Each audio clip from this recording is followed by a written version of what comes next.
इस सेगमेंट में हम लोग डिस्कस करेंगे change of entropy in an irreversible process. Irreversible process का मतलब हुआ अनुत्क्रमणीय प्रक्रम। तो अनुत्क्रमणीय प्रक्रम में जो एंट्रोपी में होने वाले परिवर्तन को हम लोग डिस्कस करेंगे।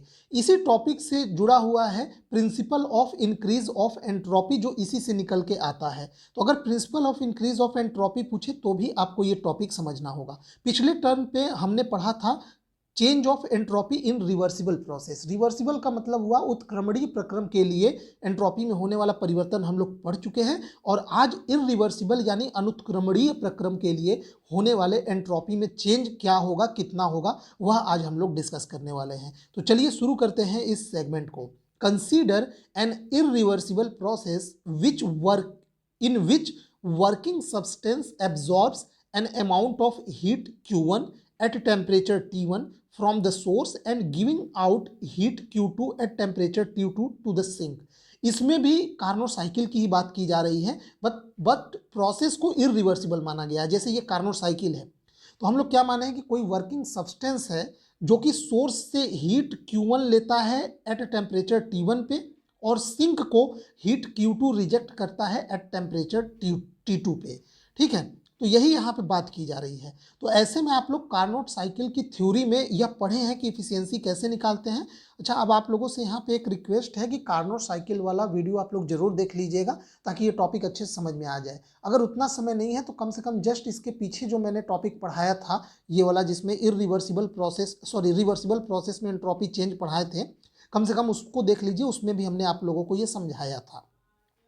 ठीक है, तो इसमें हमने बताया कि जो इफिशियंसी होता है वो कितना होता है, वो होता है Q1 माइनस Q2 बटे Q1। क्यों? क्योंकि देखिए कोई भी हीट इंजन है, वो सोर्स का टेम्परेचर है T1 और सिंक का टेम्परेचर है T2, और सोर्स का टेम्परेचर सिंक से ज़्यादा होता है। तो जो हीट इंजन है वो सोर्स जो कि टेम्परेचर T1 पे है उससे Q1 हीट लेता है और वापस सिंक को Q2 हीट वापस कर देता है।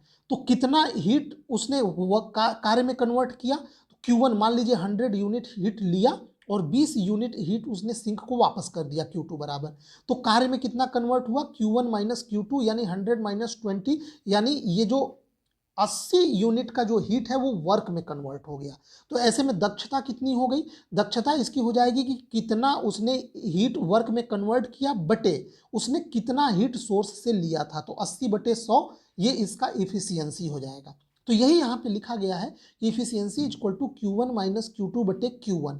अब यहाँ Q1 से भाग दे देंगे तो ये आ जाएगा 1 माइनस Q2 बटे Q1। ये फॉर्मूला आप लोग वैसे भी जानते हैं। आगे बढ़ते हैं। But according to Carnot theorem, this efficiency is less than the efficiency of reversible cycle working between same temperature T1 and T2। अब यहाँ पे बोल रहा है कि आपने ये जो ऊपर लिया, ये जो फॉर्मूला लिया है वो तो एक इरिवर्सिबल प्रोसेस के लिए लिया है। अगर सेम एक और इंजन हो या कह लीजिए एक और प्रोसेस हो और वो रिवर्सिबल हो सेम कंडीशन में, यानी सोर्स का टेम्परेचर T1 हो और इंजन Q1 हीट ले सोर्स से और वह Q2 हीट सिंक को वापस कर दे जो कि T2 टेम्परेचर पे हो, और Q1 माइनस Q2 जो अमाउंट हीट है उसको वर्क में कन्वर्ट करे। तो अगर यही काम एक रिवर्सिबल इंजन करेगा तो ऐसे में उसकी इफिशियंसी क्या होगी, तो उसकी इफिशियंसी क्या होती है, यहाँ पे Q2 बटे Q1 बराबर T2 बटे T1 आ जाता है। जैसे देखिए ये जनरल फॉर्मूला होता है इफिशियंसी का, यह रिवर्सिबल और इरिवर्सिबल दोनों प्रोसेस के लिए लागू होता है। लेकिन जब बात आती है केवल रिवर्सिबल प्रोसेस के लिए, तो कार्नोट इंजन के थ्योरी में हमने पढ़ा था कि यही Q2 बटे Q1 जो आता है वो T2 बटे T1 आता है। लेकिन यह कंडीशनल है, यह Q2 बटे Q1 इक्वल टू T2 बटे T1 केवल और केवल रिवर्सिबल प्रोसेस के केस में आता है। इरिवर्सिबल में केवल यही Q2 बटे Q1 ही रहेगा। तो ऐसे में हमने बोला कि अगर सेम टेम्परेचर, सेम सोर्स और सिंक यानी सेम टेम्परेचर T1 और T2 के बीच में अगर कोई रिवर्सिबल साइकिल हम लोग ले, रिवर्सिबल प्रोसेस ले, तो ऐसे में जो रिवर्सिबल प्रोसेस होगा उसका इफिशियंसी इरिवर्सिबल प्रोसेस से ज़्यादा होगा। तो रिवर्सिबल प्रोसेस के लिए जो फॉर्मूला हम लोग लिखेंगे इफिशियंसी का 1 माइनस T2 बटे T1 लिखेंगे, जबकि इरिवर्सिबल के लिए 1 माइनस Q2 बटे Q1 लिखेंगे। ठीक, अब इसके बाद जब यहाँ पे ये ग्रेटर देन इधर का चिन्ह है। अब जब हम यहाँ पे देखिए इस ब्रैकेट को ओपन करेंगे तो एक से एक कट जाएगा और ये minus Q2/Q1 is less than minus T2/T1 होगा। लेकिन यहाँ माइनस है, अब दोनों तरफ से माइनस को हमें हटाना है तो हमें दोनों तरफ माइनस से गुणा करना पड़ेगा, और जब भी दोनों तरफ माइनस से गुणा करेंगे तो ये जो इनइक्वलिटी का चिन्ह है वो पलट जाएगा, यानी वो इधर आ जाएगा।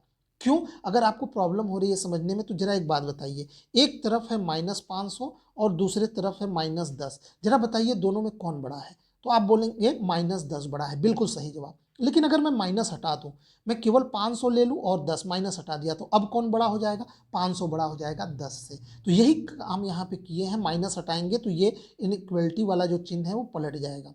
तो ऐसे में अब देखिए ये Q2/Q1 is greater than T2/T1 आ गया।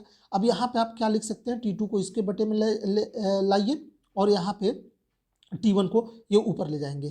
ठीक है, तो यहाँ पे ये एक मिनट देखिए, यहाँ पे आप क्या करेंगे, ये देखिए ये T2 इसके बटे में आ जाएगा और Q1 को आप इसके ऊपर ले जाइए, तो ये Q2/T2 is greater than Q1/T1 आ जाएगा। यानी Q2/T2 minus Q1/T1 is greater than 0, और यही होता है चेंज इन एंट्रोपी। तो डेल्टा एस क्या हो जाएगा? ग्रेटर देन 0 हो जाएगा। ये Q2/T2 क्या है? एंट्रोपी S2 ले लीजिए, इसको एंट्रोपी S1 ले लीजिए, तो S2 माइनस S1 यानी delta S is greater than 0। तो यहाँ से हमें क्या जानने को मिला? Hence there is an increase in entropy of the system during an irreversible process. That means the entropy of a system increases in all reversible process.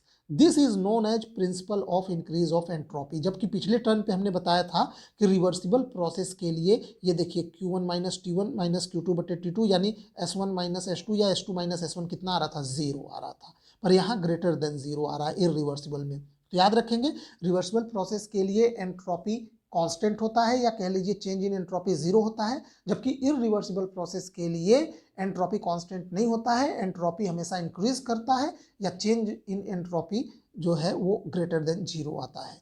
ठीक, अब यहाँ पे हम लोग अलग से थोड़ा सा principle of increase of entropy के बारे में देख लें।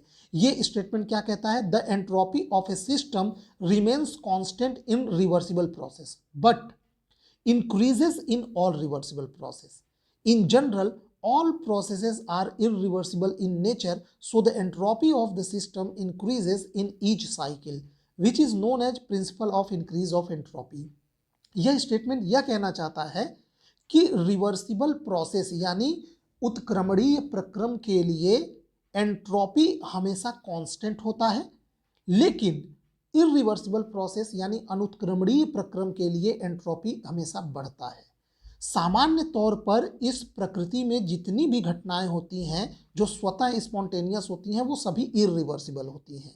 यही कारण है कि किसी भी निकाय की एंट्रोपी हमेशा इंक्रीज करती है अगर वो घटना स्वतः हो रही है तो। यही कारण है कि इसे हम लोग principle of increase of entropy कहते हैं, यानी DS या डेल्टा एस जो होता है, डेल्टा एस हमेशा ग्रेटर और इक्वल टू 0 होगा। ठीक, कभी भी एंट्रोपी घट नहीं सकती। अगर कोई भी इस नेचर में, इस प्रकृति में प्रोसेस अगर स्वतः होता है, स्पॉन्टेनियस होता है, तो उसके लिए एंट्रोपी हमेशा इंक्रीज करेगी, कभी भी घट नहीं सकती। अधिक से अधिक ये हो सकता है कि कांस्टेंट रह जाए या एंट्रोपी में होने वाला चेंज 0 रह जाए, लेकिन कभी भी घटेगी नहीं, निगेटिव में नहीं जाएगी। इस चीज को आप लोग याद रखेंगे। यूनिवर्स की एंट्रोपी की बात कर रहा हूँ। ठीक, तो यहाँ पे ये हमने पढ़ा इरिवर्सिबल प्रोसेस के लिए एंट्रोपी में होने वाला चेंज। ठीक, तो उम्मीद करता हूँ आपको ये सेगमेंट पसंद आया होगा। वीडियो देखने के लिए आपका बहुत बहुत धन्यवाद।